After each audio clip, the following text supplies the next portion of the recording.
আলাইকুম, সবার কি অবস্থা, কেমন আছেন? আরেকটা ভিডিও নিয়ে চলে আসছি রূপা আপু। আজকে এই যে দেখতেই পারতেছেন আমার বাগানের একটা আপডেট দিব আপনাদের সাথে। কিছুদিন আগে একটা ভিডিও শেয়ার করছিলাম যে আমার যে ছোট্ট ছোট্ট যে চারা বেগুন গাছগুলো ছিল, সেই বেগুন গাছের আমি সব শাখা পোশাখা সব কেটে দিয়ে একদম একদম নাইরা করে দিয়েছিলাম। তারপরে অনেকে ওখানে কমেন্ট করছিল যে রূপা আপু কাজটা কি ঠিক করলেন, বেগুন গাছগুলো কি বাঁচবে? তারা এই ধরনের মন্তব্য করছিলেন। ভিডিওটা আজকে তাদের জন্য। তো চলেন যে দেখে আমার সেই বেগুন গাছগুলোর এখন কি অবস্থা। মাশাআল্লাহ, দেখলে অবাক হয়ে যাবেন যে এই ছোট ছোট মানে চারা গাছগুলোকে যে আমি কেটে দিছিলাম, সব শাখা পোশাখা কেটে দিছিলাম, তারপরে নতুন যে কুড়ি বের হয়েছিল সেগুলো কেটে দিছিলাম, সেই গাছগুলোর এখন কি অবস্থা চলেন যে দেখায়। মাশাআল্লাহ, এই দেখেন এই বেগুন গাছগুলা কিন্তু সব আমি বীজ থেকে চারা করে তারপরে নিজে নিজে করছি, চারা কেনা না।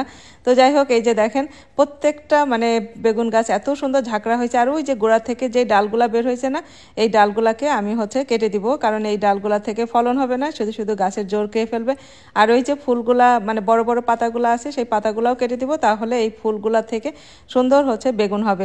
আর ওই যে দেখেন আমি স্ক্রিনে ছবি দিয়ে দিলাম, এই যে দেখেন এইভাবে আমি ডালগুলাকে কেটে দিছিলাম, একদম মানে ছেটে দিছিলাম নাইরা করে।